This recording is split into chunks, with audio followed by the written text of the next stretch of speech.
తెలంగాణ. సరిగ్గా 1 గంటకి ఇచ్చిండు మైకు రమేష్ అన్న. ఆకలి అవుతున్నట్టుంది మీకు కూడా, అందుకే గంట సేపు అన్నాడు. కానీ క్లుప్తంగానే ప్రసంగించే ప్రయత్నం నేను చేస్తా. దయచేసి మిత్రులందరూ కూడా కొద్దిగా ఓపిక చేసుకొని శ్రద్ధగా వినాలని చెప్పిన హృదయపూర్వకంగా నా ప్రార్థన. ముందుగా అందరూ జై తెలంగాణ, కేసీఆర్ గారి నాయకత్వం, కేసీఆర్ గారి నాయకత్వం. పేరు పేరున ఈరోజు వర్ధన్నపేట నియోజకవర్గ ముఖ్య కార్యకర్తలు మరియు నాయకుల సమావేశానికి విచ్చేసిన మా అన్నదమ్ములకి, మా ఆడబిడ్డలకి పేరు పేరున వర్ధన్నపేట నియోజకవర్గంలోని ప్రతి గ్రామం నుండి, ప్రతి పోలింగ్ బూత్ 282 పోలింగ్ బూత్లుంటే ప్రతి పోలింగ్ బూత్ నుండి కూడా తరలి వచ్చిన అన్నదమ్ములకు, ఆడబిడ్డలందరికీ చేతులు జోడించి హృదయపూర్వకంగా మీకు నమస్కారం. మీ అందరికీ స్వాగతం. పెద్దలు, గౌరవనీయులు, మరి మీ అందరి అభిమాన నాయకుడు, మాజీ శాసనసభ్యులు అన్నగారు శ్రీ ఆరూరి రమేష్ గారికి చక్కటి ఏర్పాట్లు చేసినందుకు వారికి హృదయపూర్వకంగా ధన్యవాదాలు. అట్లాగే ఈ జిల్లాకి, హనుమకొండ జిల్లాకి అధ్యక్షత వహిస్తున్న గౌరవ పెద్దలు మాజీ చీఫ్ విప్ శ్రీ దాస్యం వినయ్ భాస్కర్ గారికి, అట్లాగే పెద్దలు జనగామ శాసనసభ్యులు పార్టీ ప్రధాన కార్యదర్శి శ్రీ పల్లా రాజేశ్వర రెడ్డి గారికి, మాజీ మంత్రివర్యులు పెద్దలు రాష్ట్ర ప్రధాన కార్యదర్శి శ్రీమతి సత్యవతి రాథోడ్ గారికి, గౌరవ మాజీ శాసనసభ్యులు మాజీ ఉప ముఖ్యమంత్రి పెద్దలు డాక్టర్ తాటికొండ రాజయ్య గారికి, గౌరవ మాజీ శాసనసభ్యులు పెద్దలు అన్న మరి గండ్ర వెంకటరమణారెడ్డి గారికి, గౌరవ హుజూరాబాద్ శాసనసభ్యులు తమ్ముడు శ్రీ పాడి కౌశిక్ రెడ్డి గారికి,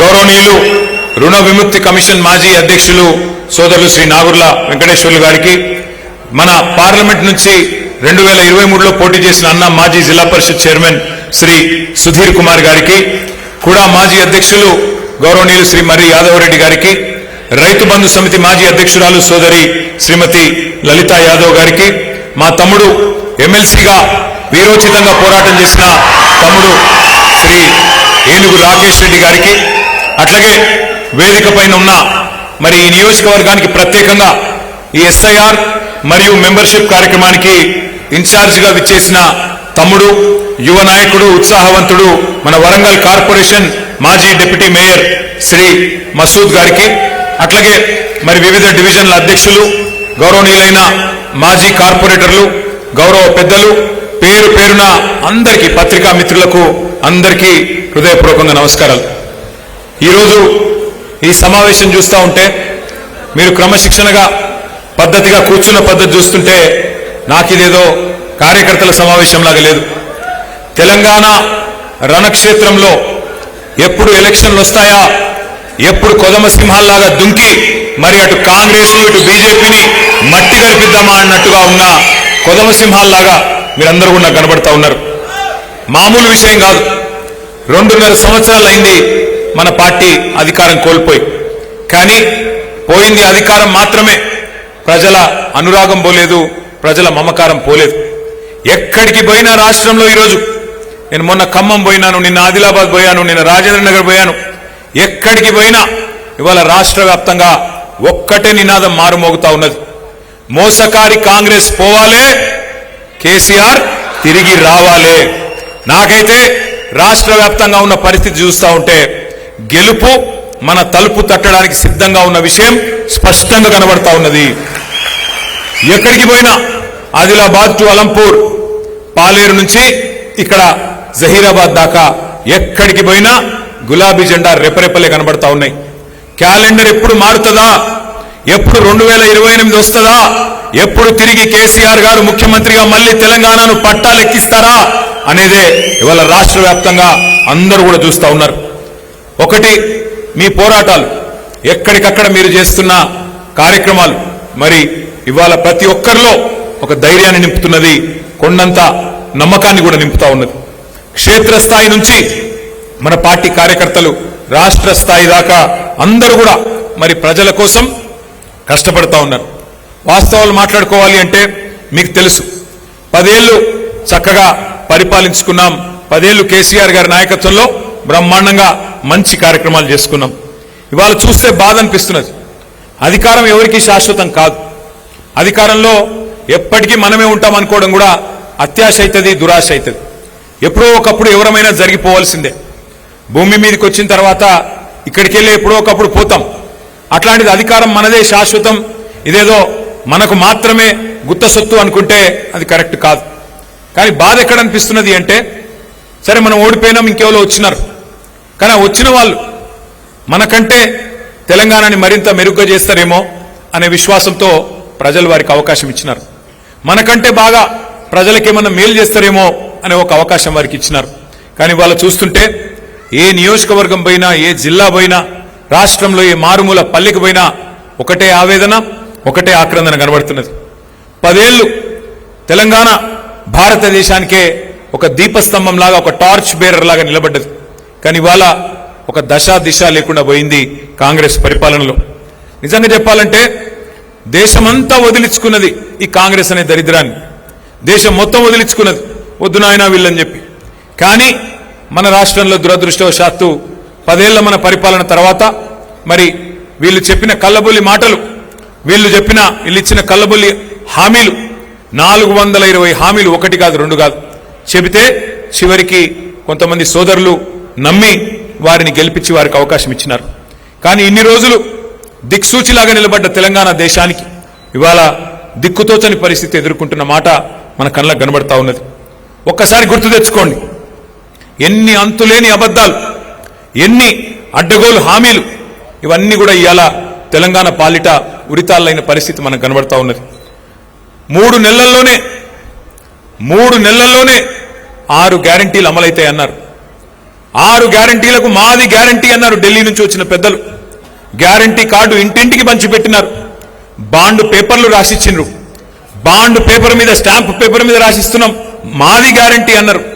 బాండ్ పేపర్లు భద్రంగా పెట్టుకోండి, 3 నెలలు గట్టిగా దాచిపెట్టుకోండి, 3 నెలల తర్వాత పథకాల వరద బారుతుంది అని చెప్పి మరి ఆ రోజు కల్లబొల్లి హామీలు. ఈరోజు పథకాల వరద లేదు, బూతుల బురద మాత్రమే ఉన్నది. రేవంత్ రెడ్డి గారు నోరు తెరిస్తే బూతుల బురద తప్ప ఏమీ లేదు. ముఖ్యమంత్రి గారిని అడుగుతా ఉన్నాం గత 2.5 సంవత్సరాలుగా, అయ్యా మరి ఇవాళ మీరు ముఖ్యమంత్రి అయినారు, ఉన్నతమైన పదవిలో కూర్చున్నారు, ఆ రోజు మాటలు ఇచ్చినారు, గ్యారంటీ కార్డులు అన్నారు, 6 గ్యారంటీలు అన్నారు, 420 హామీలు ఇచ్చారు, 13 డిక్లరేషన్లు ఒక్కొక్క వర్గానికి చెప్పుకుంటూ పోయినారు, అన్ని 3 నెలలనే అమలు చేస్తా అన్నారు కదా, ఏమైందయ్యా ముఖ్యమంత్రి గారు అంటే, ఇవాళ ముఖ్యమంత్రి గారు అంటున్నారు సిగ్గు విడిచి, ఏమంటున్నాడు, ఎంత కండలు తిరిగిన పహల్వానైనా, ఎంత కండలు తిరిగిన ఉస్తాదైనా 3 నెలలనే పిల్లలు పుట్టిస్తాడా అని ముఖ్యమంత్రి గారు స్వయంగా మాట్లాడుతున్నాడు. మనం చాలా మందిని చూసినాం ముఖ్యమంత్రుల్ని. ఎన్టీ రామారావు గారి నుండి మొదలు పెడితే చంద్రబాబు నాయుడు గారు, చెన్నారెడ్డి గారు, విజయభాస్కర్ రెడ్డి గారు, తర్వాత డాక్టర్ వైఎస్ రాజశేఖర రెడ్డి గారు, రోషయ్య గారు, కిరణ్ కుమార్ రెడ్డి గారు, ఎంతో మందిని చూసినాం. తర్వాత మన నాయకుడు కేసీఆర్ గారిని చూసినాం. మళ్ళీ ఇప్పుడు ఈయనను చూస్తా ఉన్నాం. ఎవరన్నా ముఖ్యమంత్రి ఆ ఉన్నతమైన పదవిలో ఉండి ఇంత దుర్మార్గంగా మాట్లాడిన వ్యక్తి ఎవరైనా ఉన్నారా? 3 నెలలనే అన్ని ఇస్తామని చెప్పి ఇవాళ గట్టిగా అడిగితే 3 నెలలనే పిల్లలు ఎంత కండలు తిరిగినోడైనా పుట్టిస్తాడా అంటున్నాడు రేవంత్ రెడ్డి. ఇవాళ నేను వర్ధనపేట వేదికగా రేవంత్ రెడ్డి గారికి వారికి అర్థమయ్యే భాషలోనే అడుగుతా ఉన్నా. 3 నెలల్లో పిల్లలు పుట్టరు, మాకు కూడా తెలుసు. మాకు కూడా పిల్లలు ఉన్నారు, మాకు కూడా పెళ్ళయింది, మాకు కూడా పిల్ల ఉంది, మాకు అందరికీ తెలుసు 3 నెలల పిల్లలు పుట్టరని. మేమేం తెలివి తక్కువలం కాదు. కానీ వాళ్ళ తెలంగాణ ప్రజలు అడుగుతున్నారు రేవంత్ రెడ్డి, 3 నెలల పిల్లలు పుట్టరు ఓకే, కానీ 30 నెలల్లో పుట్టకపోతే నిన్నేమనాలి అని అడుగుతున్నా నేను. 30 నెలలు అయిపోయింది కదా, 2.5 ఏళ్ళు అయిపోయింది కదా. ఇప్పుడు ఎసొంటి రోజులు ఇవి. ఆ మధ్యన ఒక సినిమా వచ్చింది అర్జున్ రెడ్డి అని, సూపర్ హిట్ సినిమా. ఇప్పుడు ఈ సినిమా వచ్చింది రేవంత్ రెడ్డి అని, అటర్ ఫ్లాప్ సినిమా. ఇవాళ రేపు మన పిల్లగాళ్ళు ట్రైలర్ చూస్తేనే చెప్పేస్తున్నారు సినిమా హిట్ ఆఫ్ అట్టా. మరి ఈ సినిమానేమో ఇంటర్వెల్ దాకా అయిపోయింది రేవంత్ రెడ్డి అనే సినిమా. ఏమున్నది ఈ సినిమాల? బూతుల మోతలు, ఎగవేతలు, కూల్చివేతలు. ఏం చేసినావు 2.5 ఏళ్ళు? ఏమీ లేదు. గట్టిగా అడిగినావు అనుకో, ఏమైనా రైతు బంధు ఏది? రేవంత్ రెడ్డి గారు నువ్వు నరికితివి కదా, నవంబర్లో తీసుకుంటే 10,000, డిసెంబర్లో తీసుకుంటే 15,000 అంటివి. ఏమాయా రేవంత్ రెడ్డి గారు అంటే నీ లాగుల తొండలు ఇడిచి పెడతా. ఏమైనా అత్తకు 4,000, కోడలకు 2,500 అంటివి. మరి రాష్ట్ర వ్యాప్తంగా 1,67,00,000 మంది ఆడబిడ్డలు ఎదురు చూస్తున్నారు. ఎప్పుడు ఇస్తావా స్వామి 2,500 అంటే నీ గుడ్లు వీకి గోటీలాడతా. ఎందుకయ్యా ఈ చాతగాని పరిపాలన? మా తమ్ముళ్ళు మా చెల్లెళ్ళు మొదటి సంవత్సరంలోనే 2 లక్షల ఉద్యోగాలు ఇస్తా అంటివి కదా, మరి ఒక్క ఉద్యోగం కనబడతలేదు. ఎక్కడ పోయిండు మీరు రాహుల్ గాంధీ అంటే నీ పేగులు తీసి మెడలేసుకుంటా అంటాడు. బూతులు మాట్లాడు తప్ప, పచ్చి అబద్ధాలు చెప్పడం తప్ప ఈ 2.5 ఏళ్లలో ఏం జరిగింది ఏం ఒరిగింది అంటే ఒక్కసారి మీరు ఆలోచన చేయండి. మనం ఎన్నికలకు ముందే చెప్పినాం, ఢిల్లీ వాళ్ళ చేతుల్లోకి పాలన పెడితే మనం మన స్వతంత్రాన్ని వదులుకొని ఢిల్లీకి సామంతులుగా ఉంటే నష్టపోయేది తెలంగాణ అని మొదటి నుండి చెప్తా ఉన్నాం. ఈ 2 ఢిల్లీ పార్టీలు ఎన్నటికైనా వాళ్ళు స్వతంత్రులు కాదు, ఢిల్లీకి సామంతులు. అందుకే సామంతులకు అధికారం ఇస్తే ఢిల్లీకి గులాంగిరి చేస్తారు తప్ప తెలంగాణ ప్రజల చుట్టూ తిరగరని చెప్పినాం.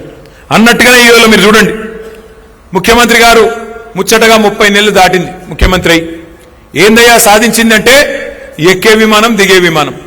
71సారి ఢిల్లీకి, 72సారి ఢిల్లీకి, 73సారి ఢిల్లీకి, తొందరలో శత దినోత్సవం 100వసారి ఢిల్లీకి. పోనీ 100 సార్లు పోయినావు, కనీసం 100 పైసలు తెచ్చినావా ఢిల్లీకి వెళ్ళి? తెచ్చుడు ఎక్కడిది? మొత్తం ఇచ్చేచ్చుడేనా? ఇచ్చొచ్చుడు తప్ప తెచ్చుడు లేదు.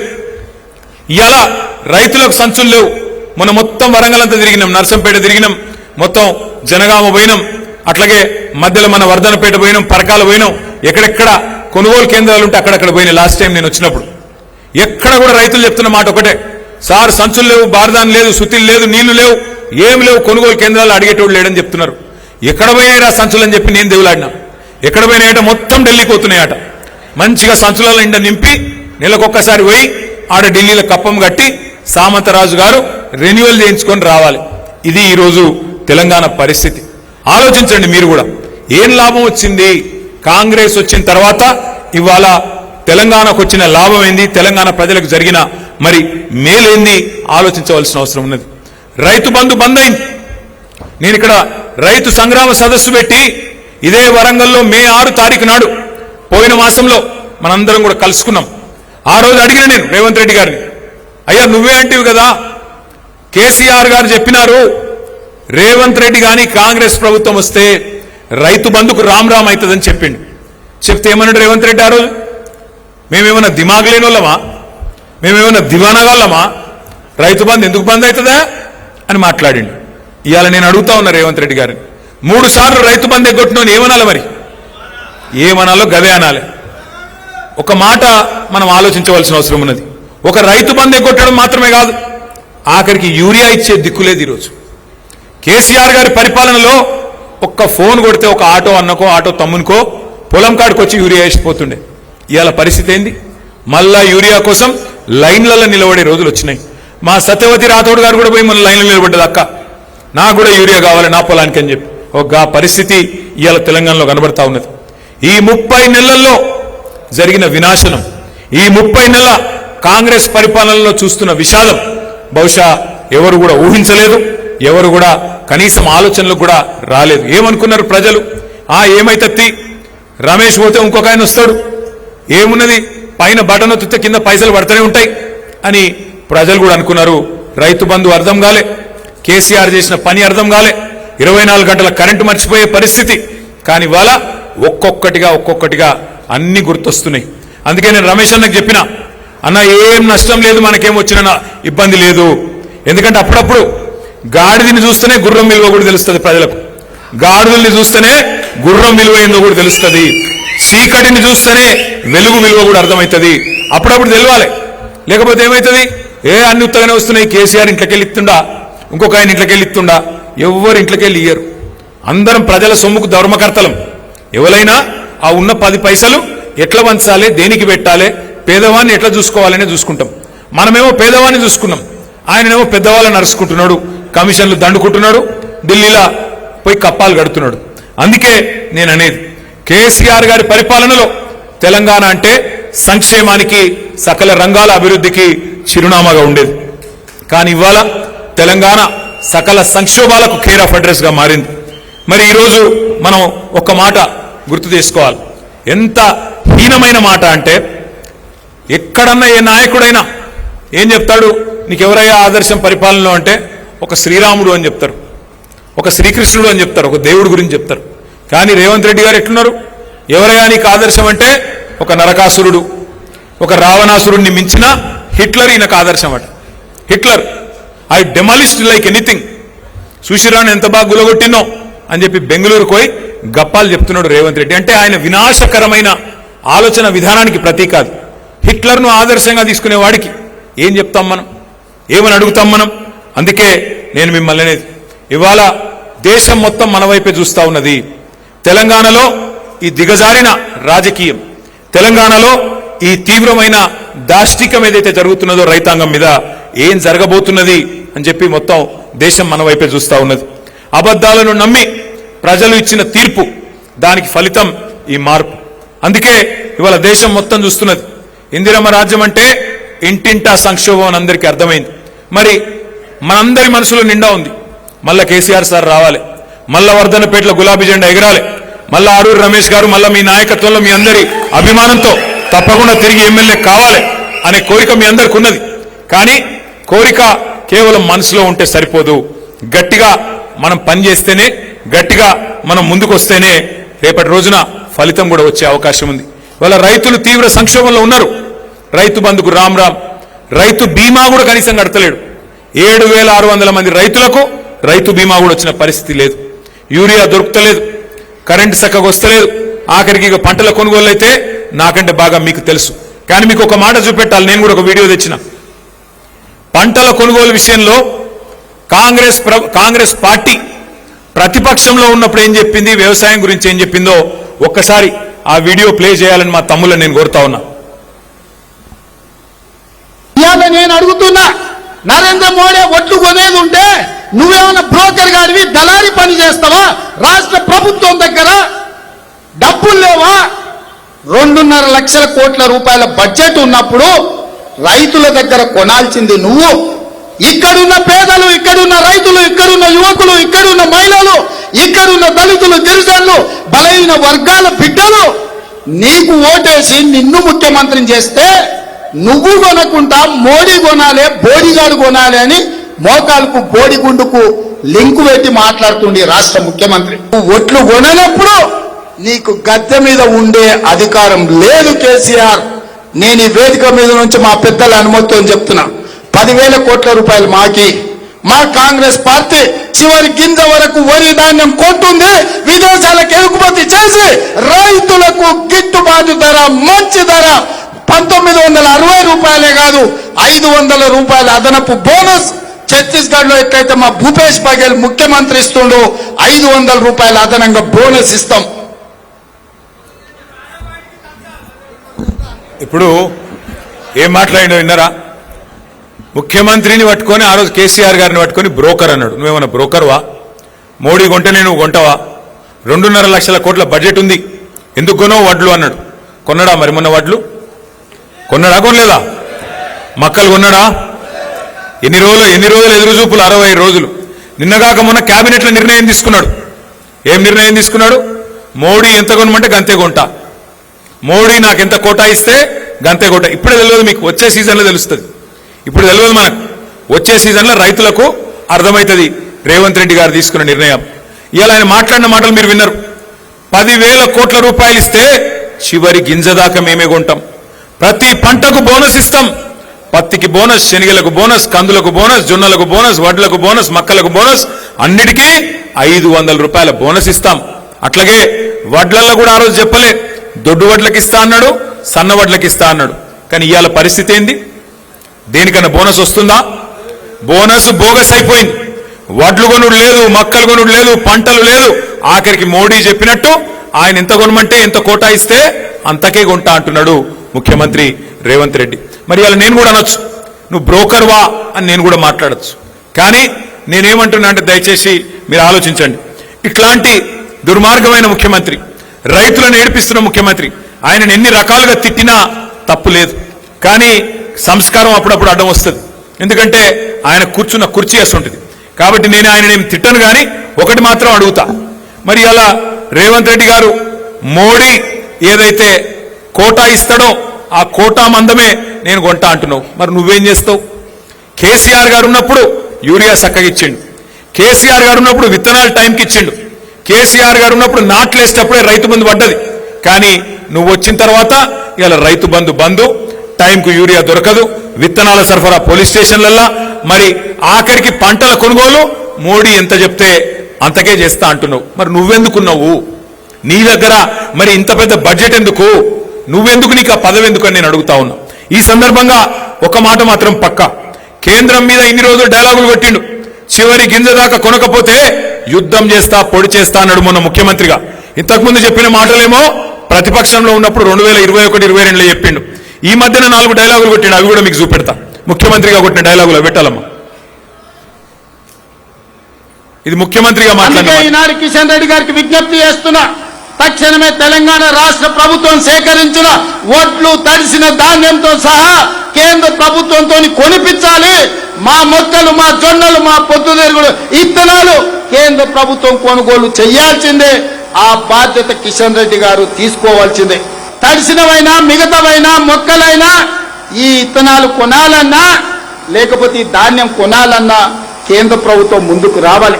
పంటల కొనుగోలు కూడా ఇందాక ఉత్తమ్ గారు చెప్పినట్లుగా కేంద్ర ప్రభుత్వం యొక్క విధి విధానాలకు అనుగుణంగానే తెలంగాణ రాష్ట్రంలో కూడా భవిష్యత్తు పంటల కొనుగోళ్లు ఉంటాయి. కేంద్ర ప్రభుత్వం యొక్క విధి విధానాలకు అనుగుణంగానే తెలంగాణ రాష్ట్రంలో కూడా భవిష్యత్తు పంటల కొనుగోళ్లు ఉంటాయి. అందుకే ఈనాడు కిషన్ రెడ్డి ఏమన్నాడు మొన్న? చివరి గింజ దాకా కొనాలి, కొనకపోతే కిషన్ రెడ్డి సంగతి చూస్తా, కేంద్ర ప్రభుత్వ సంగతి చూస్తా, ఇది చేస్తా అది చేస్తా అని చెప్పి తీస్మార్ ఖాన్ డైలాగులు కొట్టిండు మొన్నటిదాకా. ఇప్పుడేమంటున్నాడు? లేదు లేదు కేంద్రం మీద యుద్ధం చేస్తా పొడి చేస్తా నరికేస్తా అన్నాడు. ఇలా అదేం లేదు, ఆఖరికి నువ్వు ఎంత అంటే అంతనే బాంచనని చెప్పి ఇలా బుడ్డర్ ఖాన్ మాటలు మాట్లాడుతున్నాడు రేవంత్ రెడ్డి.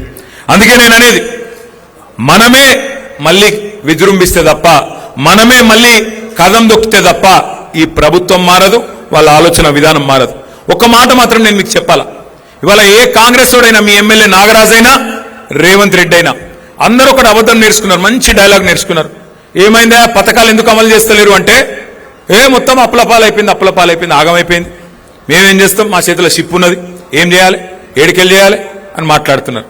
ఒక మాట దయచేసి మీరందరూ కూడా మనసుకి ఎక్కించుకోవాలి, ఊర్లలో చెప్పాలి, చర్చ పెట్టాలి. ఎస్ అనుకుందాం, ఒక్క నిమిషం నువ్వు మీరు చెప్పే అబద్ధం ఒక్క నిమిషం నిజమే అనుకుందాం. కేసీఆర్ అప్పులపాలు చేసిపోయిండు అంటారు మీరు. వెనకటికి ఎవడో ముఖం బాగాలేకపోతే అద్దం బల్ల కొట్టుకున్నాడట. అట్లా వీళ్ళు కూడా పాలన చేతగాక, పరిపాలించేది చేతగాక, నడిపే దమ్ము లేక, పథకాలిచ్చే తెలివి లేక ఇలా కేసీఆర్ గారిని బదనాం చేస్తున్నారు. కానీ ఒక నిమిషం మీరు చెప్పేది నిజమే అనుకుందాం, దబ్బన నిజమే అనుకుందాం. ఏం చేసిండు మరి కేసీఆర్ గారు? అప్పు చేసి 2,80,000 కోట్లు అప్పు చేసిండు కేసీఆర్.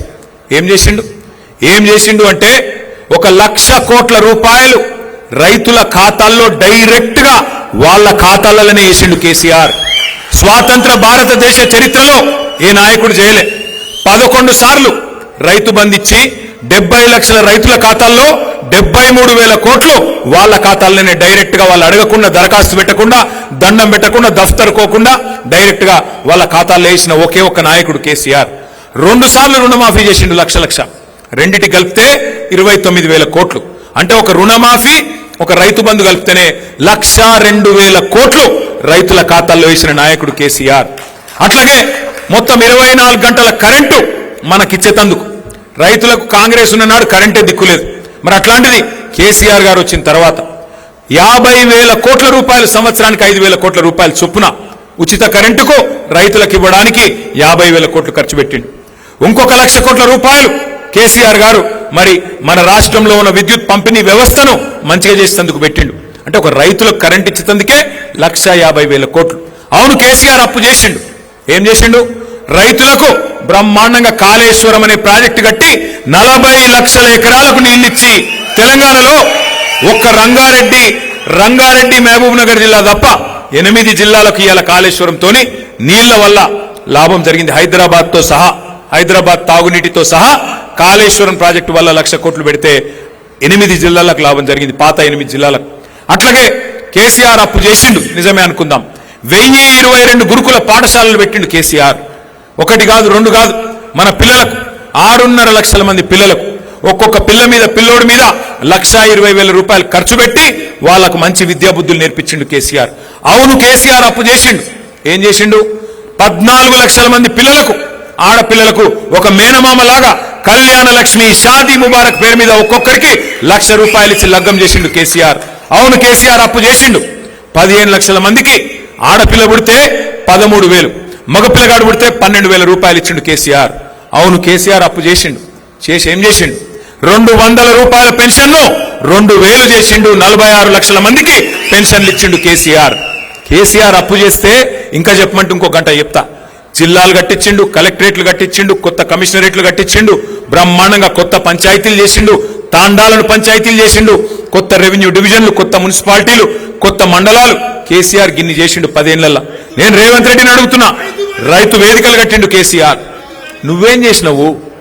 2.5 ఏళ్లలో 4 లక్షల కోట్లు అప్పు చేసిండు రేవంత్ రెడ్డి. 4 లక్షల కోట్లు. కేసీఆర్ 10 ఏళ్లలో 2,80,000 కోట్లు అప్పు చేస్తే ఈయన 2.5 ఏళ్లలో 4 లక్షల కోట్లు అప్పు చేసిండు. మనం 10 ఏళ్లలో చేసిన దానికంటే 1.5 రెట్లు ఎక్కువ చేసిండు. మరి ఏమైంది 4 లక్షల కోట్ల అప్పు? ఎవరి జేబులకు పోయింది? రైతు బంధు పెంచినవా? పెన్షన్ పెంచినవా? ఆడపిల్లలకు 2,500 ఇస్తాను ఇచ్చినవా? ఏం పని చేసినావు? మరి నిరుద్యోగులకు నిరుద్యోగ భృతి 4,000 ఇస్తాను ఇచ్చినవా? ఎవరికిచ్చినావు? స్కూటీలు ఇస్తాను ఇచ్చినవా? కొత్త చెరువు కట్టినవా? కొత్తగా ఒక్క పని చేసినవా? ఎక్కడ పోయి 4 లక్షల కోట్ల అప్పు? మరి ఇక యాడికి పోతున్నాయో గాడికే పోతున్నాయి. అందుకే నేను అనేది, ఇవాళ ధాన్యం కొనవు, యూరియా ఇయ్యవు, రైతు బంధు ఇయ్యవు, ఉద్యోగాలు ఇయ్యవు, పెన్షన్లు పెంచవు, 6 గ్యారంటీలు అమలు చేయవు, 13 డిక్లరేషన్లు పక్కకు పెట్టినావు. కేసీఆర్ దళిత బంధు అంటే దళిత బంధు కాదు, అంబేద్కర్ అభయహస్తం ఇస్తా. కేసీఆర్ 10 లక్షలు ఇస్తే నేను 12 లక్షలు ఇస్తా అంటివి. ఒక్క మనిషికి 12 పైసలు ఇచ్చినవా ఈ రాష్ట్రంలో? దళిత బంధును పొందబెట్టినావు, అంబేద్కర్ అభయహస్తం అన్నావు, ఇచ్చినవా? బీసీలకు సంవత్సరానికి 20,000 కోట్లు ఇస్తా అన్నావు, బీసీ సప్లాన్ పెడతా అన్నావు, 5 ఏళ్లలో 1,00,000 కోట్లు ఇస్తా అన్నావు, బీసీలకు ఇచ్చినవా? ఎవరికి ఇచ్చినావు? మైనారిటీ సప్లాన్ అంటివి, ఇంకేదో చేస్తా అంటివి, ఏం చేసినావు? ఈ మాట అడిగితే రేవంత్ రెడ్డి గారికి తెలిసిన విద్య ఒకటే, కేసులు పెట్టాలి, ఇబ్బంది పెట్టాలి, కేసీఆర్ ను బదనాం చేయాలి, ఏదో ఒకటి చేసి మొత్తానికైతే ఆగమాగం చేయాలి. కానీ నేననేది ఒకటే, వర్ధన్నపేట అయినా తెలంగాణలోని ఏ పేట అయినా ఇవాళ ప్రజలు ఒకటే టైం కోసం ఎదురు చూస్తా ఉన్నారు. ఎప్పుడు కుర్చీ మడత పెట్టి రేవంత్ రెడ్డిని, కాంగ్రెస్ పార్టీని ఎప్పుడు తరిమి తరిమి తరిమి తరిమి కొట్టాలని చెప్పి ఎదురు చూస్తా ఉన్నారు. ఆ ఎదురు చూపులు ఫలించే రోజు ఎంత దూరం లేదు, తొందరలోనే వస్తుంది. ఎక్కువ రోజులు ఏం లేదు, సగం టైం అయిపోయింది. ఇంకా ఒక 18 నెలలు మనం కష్టపడితే 16-18 నెలలు, ఆఖరి సంవత్సరం ఎట్లాగో ఎలక్షనే, 2028 మొత్తం ఎలక్షనే, ఆ సంవత్సరం ఏమి ఉండదు.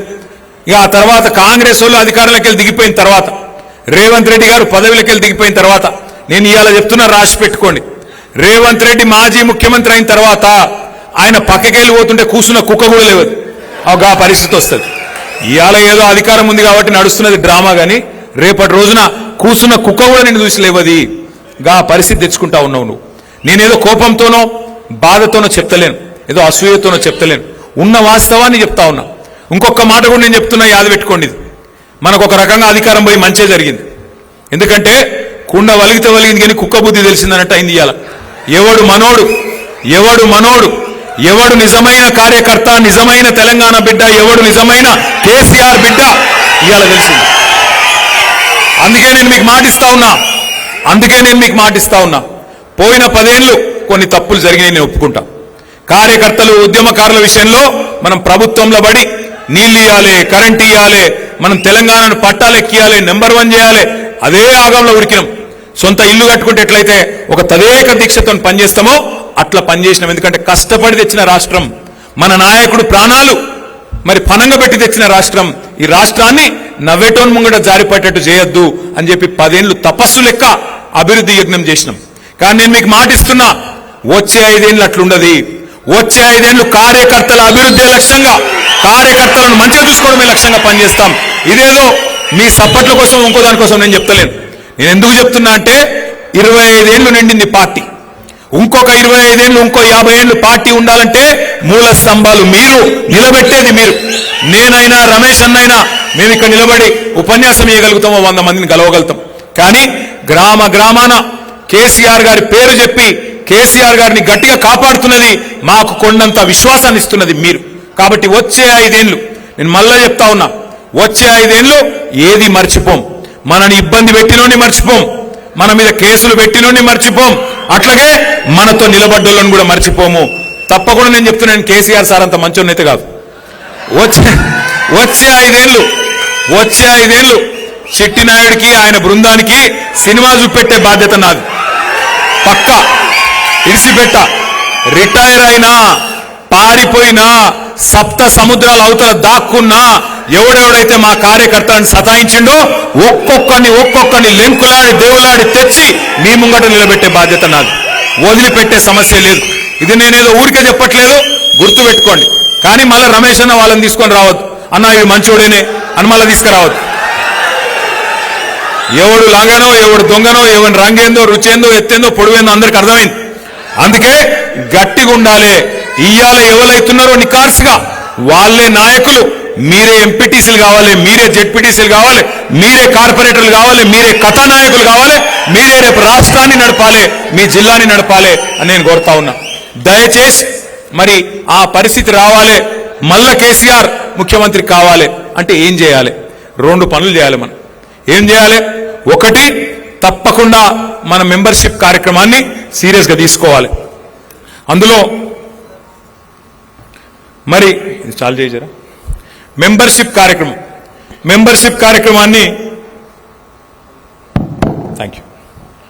మెంబర్షిప్ కార్యక్రమాన్ని మనందరం కూడా సీరియస్ గా తీసుకుందాం. మీకు తెలుసు, మనకు పోయినసారి మనం మెంబర్షిప్ చేస్తే దగ్గర 60 లక్షల మంది సభ్యులైన. కానీ కేసీఆర్ గారు ఏమన్నారంటే ఈ 60 లక్షల మంది 70 లక్షల మంది అట్లా కాదు, రాశి కంటే వాసి ముఖ్యం. ఏ బూత్ లో అయినా సరే ఒక 10 నుంచి ఒక 20-25 మంది గట్టిగా కొట్లాడే దమ్మున్న నాయకులుంటే చాలు. ఎందుకంటే ఒక బూత్ లో ఉండేది 1000 ఓట్లు. ఊరందరినీ చుట్టుకొచ్చి ఊరందరినీ సంజాయించేందుకు ఒక మంచి దళం ఉండాలి. కానీ మనకి ఇంతమంది ఉన్నారు, అంతమంది ఉన్నారు, 200 ఉన్నారు, 500 ఉన్నారు, అది లెక్క కాదు. అందుకే మంచి మెంబర్షిప్ యాప్ తయారు చేసినాం. అది ఎట్లా అంటే ఇదివరకేమో మీకు పుస్తకాలు ఇచ్చేది. అరే ఏమనుకు రే పాపం పెద్ద మనిషి ఏమనుకు కూసో. అయితే ఇదివరకు మీకు మెంబర్షిప్ పుస్తకాలు ఇచ్చేది. ఆ పుస్తకాలలో ఏముండేది?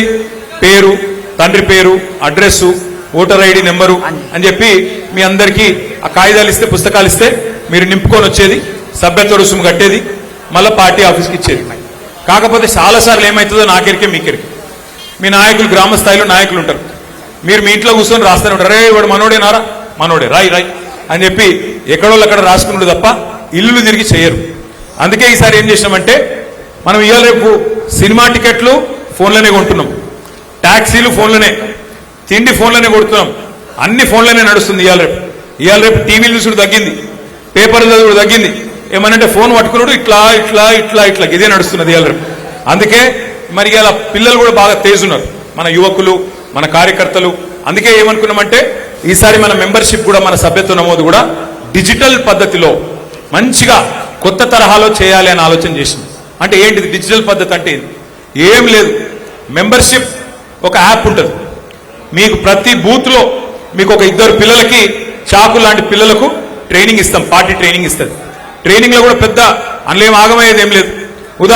ఉదాహరణకు చెప్తున్నా నేను, వర్ధనపేట నియోజకవర్గంలో బూత్ నంబర్ 50, ఆ 50వ బూత్ లో 2 బూత్ లెవెల్ ఏజెంట్లు ఉన్నారు.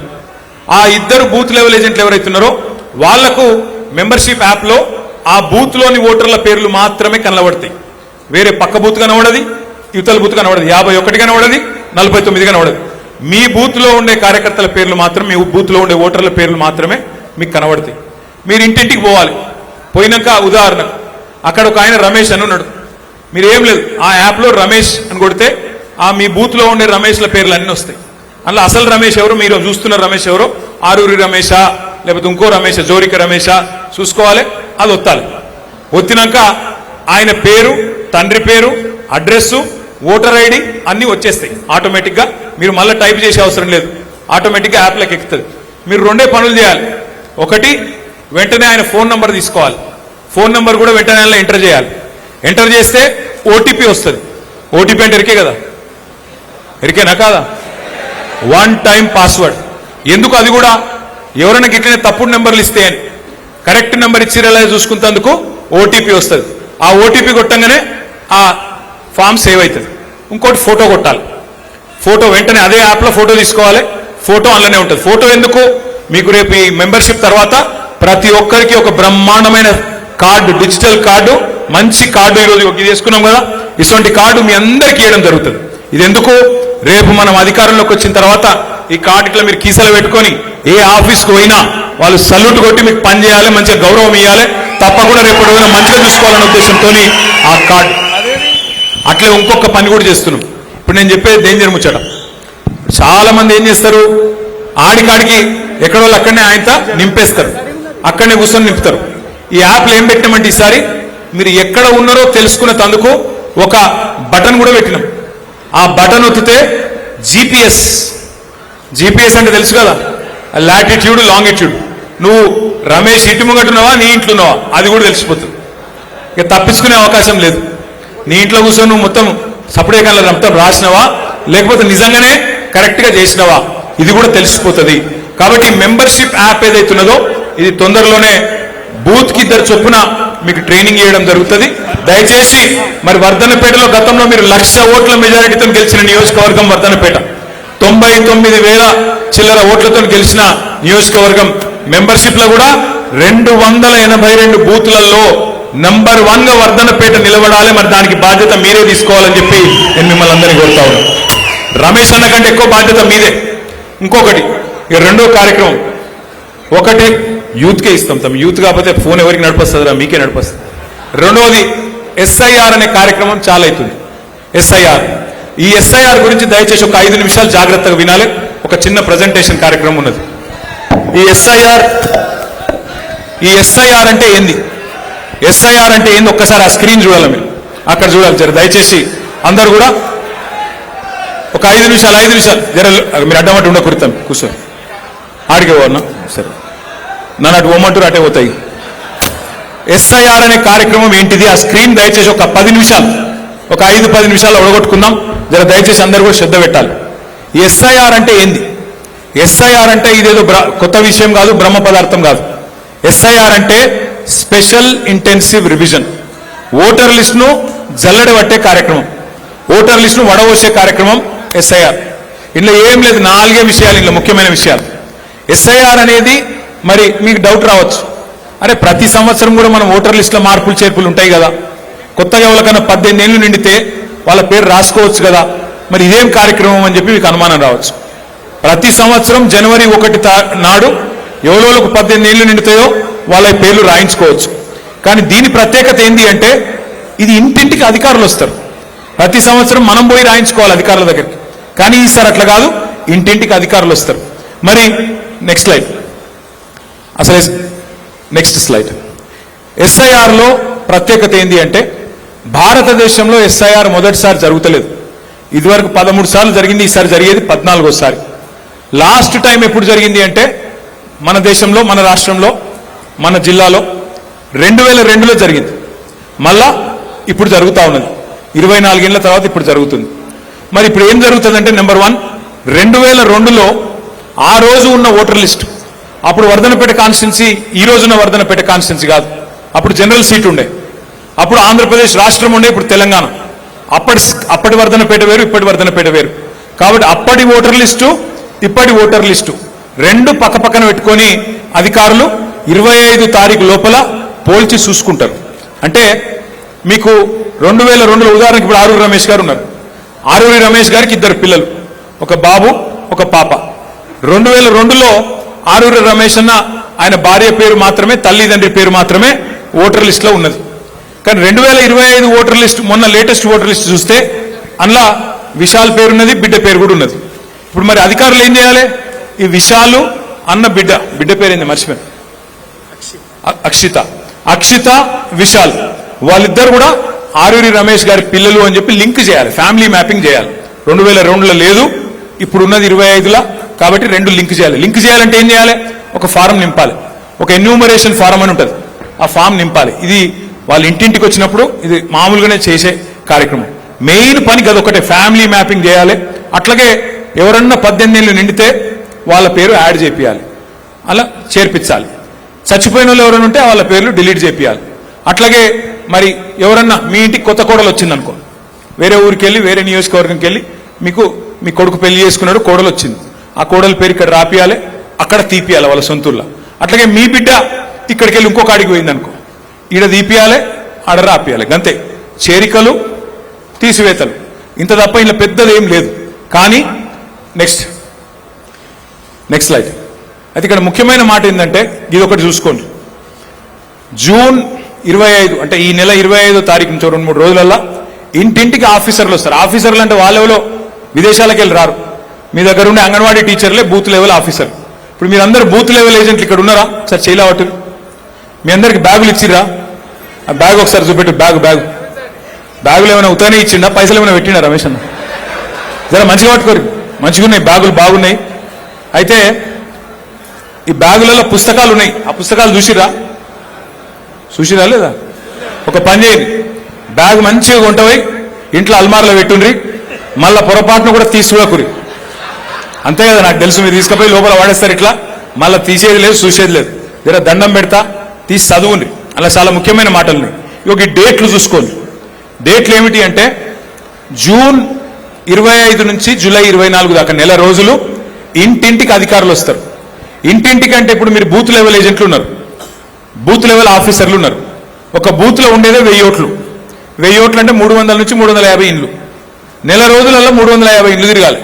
అంటే రోజుకి ఎన్ని ఇండ్లు? 10 నుంచి 12, అంతకంటే ఎక్కువ కాదు. రోజుకు 10-12 ఇండ్లు తిరగాలంటే ఎంతసేపు అవుతుంది?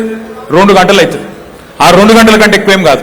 అయితే అనుమానం ఎక్కడొస్తుంది అందరికంటే, ఎందుకు సీరియస్గా తీసుకోవాలంటే ఈ మధ్యలో మీరు పశ్చిమ బెంగాల్ చూడండి, అక్కడ ఉన్న ప్రభుత్వం పోయింది, 95 లక్షల ఓట్లు తీసేసింది, వాళ్ళు ఓడిపోయింది 42 లక్షల ఓట్లతో ఓడిపోయింది.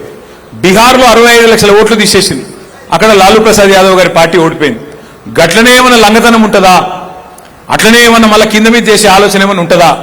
అందుకే మనం పక్కా కమిట్మెంట్ తో కరెక్ట్ గా తిరిగితే మనకు ఆ డేంజర్ ఉండద్దు.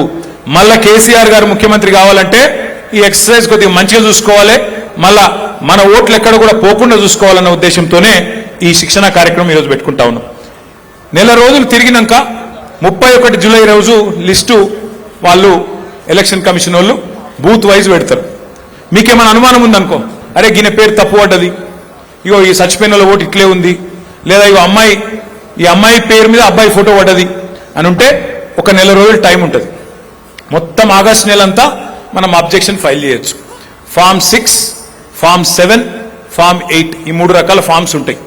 చేరికలు తీసివేతలకు సంబంధించి ఏమైనా అడ్రస్ కింద మారితే దానికి సంబంధించి ఆ ఫామ్ నింపాలి, వాళ్ళకి అధికారికి ఇచ్చేయాలి. నెల రోజులు మనకు అభ్యంతరాలు ఏమైనా ఉంటే, అబ్జెక్షన్స్ ఏమైనా ఉంటే నెల రోజులు టైం మనకు ఆగస్టు మొత్తం ఉంటుంది. వాళ్ళు మన అభ్యంతరాలు తీసుకొని వాళ్ళు ఒక నెల రోజులు తీసుకుంటారు. సెప్టెంబర్ మాసం మొత్తం, సెప్టెంబర్ నెల మొత్తం మన అభ్యంతరాల మీద వాళ్ళు పరిష్కారం చేయాలి. చేసినాక ఆఖరికి అక్టోబర్ 1 నాడు final list voter list October 1కి పబ్లిష్ అవుతుంది. రేపు జరగబోయే వరంగల్ కార్పొరేషన్ ఎన్నికల్లో ఇదే ఓటర్ లిస్టు, రేపు జరగబోయే ఎంపీటీసీ ఓటర్ లిస్టులో ఎన్నికల్లో ఇదే ఓటర్ లిస్టు, రేపు జరగబోయే జిల్లా పరిషత్ ఎన్నికల్లో ఇదే ఓటర్ లిస్టు, రేపు జరగబోయే ఎమ్మెల్యే ఓటర్ ఎలక్షన్లో కూడా ఇదే ఓటర్ లిస్టు. ఇది వరకు అక్కడక్కడ డిఫరెన్స్ ఉంటుండే, ఇప్పుడు అట్లా కాదు, ఒకటే ఓటర్ లిస్ట్ ఉంటుంది, అదే అన్ని ఎలక్షన్లకు ఉంటుంది. కాబట్టే ఈ కార్యక్రమాన్ని మనం సీరియస్గా తీసుకోవాలని నా ప్రార్థన. నెక్స్ట్ 282 బూతులు ఉన్నాయి మనకి. ఈ 282 బూతుల్లో మనం ఒక్కొక్కరు చొప్పున బూత్ లెవెల్ ఏజెంట్ను అపాయింట్మెంట్ చేసుకున్నాం. మీరు ఏం చేయాలి అంటే ఆ బూత్ లెవెల్ ఆఫీసర్ వెంబడ మీరు పోవాలి, ఇంటింటికి పోవాలి, చూసుకోవాలి ఆ ఫామ్ నింపినరా లేదా, ఏమైనా తప్పులు కొడుతుండ్రా, ఏమైనా మనోళ్ళ ఓట్లు ఏమైనా తీసేస్తుండ్రా, 18 ఏళ్ళు నిండిన వాళ్ళు అందరికీ వచ్చినాయా లేవా, ఇవన్నీ జాగ్రత్తగా చూసుకోవాలి. ఏమన్నా డూప్లికేట్ ఓట్లు ఉన్నాయా దాని గురించి కూడా నేను ఒక విషయం చెప్తాను. నెక్స్ట్ ఇట్లా ఏం లేదు, పెద్ద కన్ఫ్యూజ్ అయ్యేదేం లేదు. ఇది ఒక్కటే మెయిన్, ప్రతి పోలింగ్ బూత్ లో మనం సమన్వయం చేసుకోవాలి అధికారులతో. ఎందుకంటే తర్వాత చేతులు కాలినాక ఆకులు పట్టుకుంటే లాభం లేదు. అప్పుడప్పుడు ఏమవుతుంది, ఎలక్షన్ వచ్చినాక ఇస్తాం మనం, అరే ఈయన ఓటు ఉండే పోయింది అంటాం.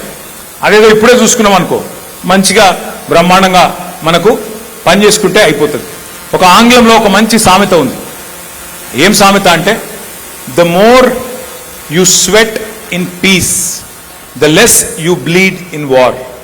The more you sweat in peace the less you bleed in war. అంటే ఏంటంటే ఏ యుద్ధము లేనప్పుడు సైనికుడు ఎంత చెమట వడిపితే యుద్ధంలో అంత తక్కువ రక్తం గారుతుంది. ముందు నువ్వు సరిగ్గా పని చేసుకొని నీ అస్త్రాలు శస్త్రాలు అన్ని చక్కగా పెట్టుకుంటే యుద్ధం అల్కగా అవుతుంది అనేది దాని ఉద్దేశం. అందుకే మనం ఈ టైంలో దీన్ని సీరియస్గా తీసుకుంటే మంచిది. నెక్స్ట్, కొత్త ఓట్లు ఎట్లా రాయించాలి? ఈ 13 సర్టిఫికెట్లు ఏది ఇచ్చినా సరే, ఏ డాక్యుమెంట్ ఇచ్చినా ఓటు రాయాలి. ఇదంతా మీకు ఇచ్చిన డాక్యుమెంట్లో ఉంది, మీకు ఇచ్చిన బుక్లో ఉంది. బర్త్ సర్టిఫికెట్ ఉన్నా నడుస్తుంది, క్యాష్ సర్టిఫికెట్ ఉన్నా నడుస్తుంది. ఏదున్నా కొత్త ఓటు రాయించే అధికారం మీకున్నది, మీకు తెలుసు. నెక్స్ట్, అయితే ఇక్కడ ఒక ఇంపార్టెంట్ పాయింట్ ఇది ఒక్కటి చూడండి జాగ్రత్తగా. చాలాసార్లు ఏముంటుంది, ఇప్పుడు వర్ధనపేటలో పల్లెటూరులో ఒక ఓటు ఉంటుంది, మళ్ళీ హన్మకొండలో ఇంకో ఓటు ఉంటుంది. చాలా మందికి ఉంటాయి అట్లా. కొంతమందికి మీ వర్ధనపేట కాన్స్టిట్యున్సీ పరిధిలో హసన్పర్తిలో ఒక ఓటు ఉంటుంది, హన్మకొండలో ఇంకో ఓటు ఉంటుంది. 2 నియోజకవర్గాల్లో ఓటు ఉంటాయి. కొంతమందికి హైదరాబాద్లో 3వ ఓటు కూడా ఉంటుంది. ఒక ఎగ్జాంపుల్ చూడండి మీరు. మన జూబ్లీ హిల్స్ ఎలక్షన్ అయింది. జూబ్లీ హిల్స్లో ఇది నిజమైన ఎగ్జాంపుల్. ఓటర్ లిస్టులకి వెళ్ళి తీసుకున్నాం. ఇది ఒక అమ్మాయి ఉన్నది లావణ్య, ఆమె భర్త పేరు శ్రీనివాస్. ఆమెకు 5 ఓట్లు ఉన్నాయి. 2 జూబ్లీ హిల్స్ ఉన్నాయి, ఒకటి ముషీరాబాద్ కాన్స్టిట్యున్సీలు ఉంది, ఇంకోటి అంబర్పేటలో ఉంది, ఇంకోటి ఖైరతాబాద్లో ఉంది. మీ వర్ధనపేటలో కూడా ఈ లిస్టు ఎంతమందికి ఇట్లా అనుమానాస్పదమైన డబల్ ఓట్లు ఉన్న వాళ్ళు ఎంతమంది ఉన్నారు, ఆ లిస్టు నా దగ్గర ఉంది. నేను ఆ లిస్టు తీసుకొని మన ఆరూరు రమేష్ అన్నకి ఇస్తా. రమేష్ అన్న ఏం చేస్తాడు, బూత్ల వారీగా మీకు పంచుతాడు. మీరేం చేయాలి చెప్తా అది కూడా. నెక్స్ట్, మీకు 2 ఇచ్చినాం ఇప్పుడు ఆ బ్యాగ్లో. ఒకటి హ్యాండ్ బుక్ ఇచ్చినాం. హ్యాండ్ బుక్లో ఇప్పుడు నేను చెప్పిన వివరాలన్నీ ఉన్నాయి. 2వది వర్క్ బుక్. నెక్స్ట్, ఇది హ్యాండ్ బుక్. నెక్స్ట్, ఇది వర్క్ బుక్. వర్క్ బుక్ అంటే ఏంది, మీ బూత్ పరిధిలో ఉన్న 1000 ఓట్లు. ఆ 1000 ఓట్లు వాటిలో అనుమానాస్పద ఓట్లు కూడా మీకు ఇస్తాం. అంటే అనుమానాస్పదం అంటే దబ్బన డబల్ ఓట్ ఏమైనా ఉందా చూసుకోండి అని. అది చూసుకోవాలి మీరు. చూసుకొని ఎక్కడైనా మ్యాపింగ్ అయిందా కాలేదా. ఇప్పుడు ఆరూరు రమేష్కి 2 పిల్లలు అని చెప్పినా కదా, అక్షిత విశాల్. వాళ్ళిద్దరు పేర్లు వాళ్ళ నాయనకు వాళ్ళ అమ్మకు లింక్ అయినాయా లేవా చూసుకోవాలి. లింక్ కాకపోతే ఎన్యూమరేషన్ ఫామ్ నింపినరా లేదా ఆ వర్క్ బుక్లా చెక్ పెట్టుకోవాలి. అంటే రోజుకు 10-12 ఇండ్లే మీరు తిరిగేది, అంతకంటే ఎక్కువ తిరిగేది లేదు, ఆగమయ్యేది లేదు. నెల రోజుల మీద మొత్తం 300 ఇండ్లు కవర్ చేయాలి. నెల రోజులలో 300 ఇండ్లు, రోజుకు 10 ఇండ్లు. ఆ 10-12 ఇండ్లు తిరిగి ఈ కార్యక్రమం చక్కగా చేసుకుంటే, మొత్తం పర్ఫెక్ట్గా చేసుకుంటే మనకు తిరుగులేదు. లాస్ట్ లైఫ్ ఇది ఇంపార్టెంట్ పాయింట్. ఇది మేరా బూత్ మజ్బూత్. అంటే నేను వర్ధనపేట గెలవాలి, కేసీఆర్ సార్ సీఎం కావాలి అనుకొని డైలాగులు కొడితేనో ఉపన్యాసాలు కొడితేనో కాదు. ఎవరి బూత్లో వాళ్ళు 282 బూతులలో ఎవరి బూత్లో వాళ్ళు మీరు గట్టిగా తీర్మానం చేసుకొని, అరే నేను గట్టిగా నా బూత్లో నేను మెజారిటీ తెస్తా, పక్క బూతులు ఏమైంది, పక్క ఊళ్ళు ఏమైంది, అక్కడ పట్టణంలో ఏమైంది నాకు అనవసరం. నా బూత్ వరకు నాకున్న 1000 ఓట్లల్లో నేను నా పార్టీకి ఖచ్చితంగా 501 ఓట్లు తెస్తా, 50% తెస్తా అని మీరు గట్టిగా అనుకుంటే. ఎందుకంటే నేను చాలాసార్లు చూసిన చాలా మంది నాయకులు ఏమంటారు, అరే నేను రాష్ట్ర స్థాయి నాయకుడిని, నేను అంతర్రాష్ట్ర నాయకుడిని, నేను జాతీయ నాయకుడిని, నేను జిల్లా నాయకుడిని, నేను కాన్స్టిట్యున్సీ లెవెల్ నాయకుడిని, నేను నా బూత్లో తిరుగుతాను అంటారు. అరే నీ బూత్లో గెలవకపోతే, నీ బూత్లో మెజారిటీ లేకపోతే నువ్వు ఎంతలావు నాయకుడు అయితే నాకేం? నువ్వు ఇంట గెలిచి రచ్చ గెలవాలనా లేదా? ముందు నీ బూత్లో మెజారిటీ తేవాలనా లేదా? తేకపోతే నువ్వు ఎంత పార్టీ నాయకుడు అయితే నాకేం చెప్పు.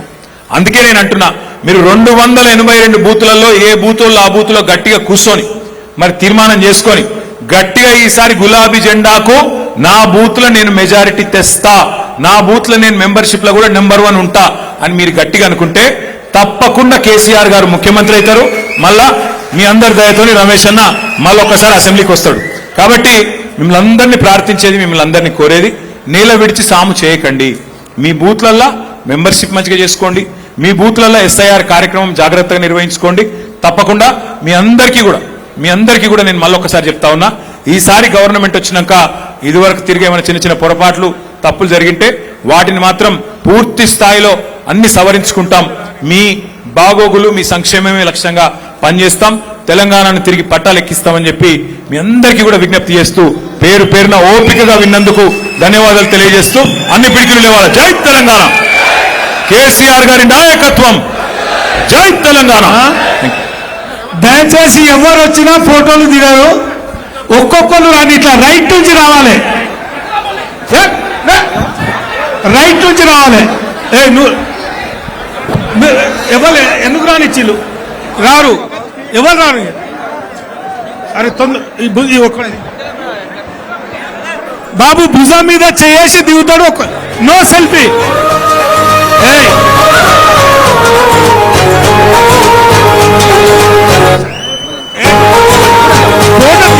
పంపిస్తాడు. మైక్ ఆపాను. చలో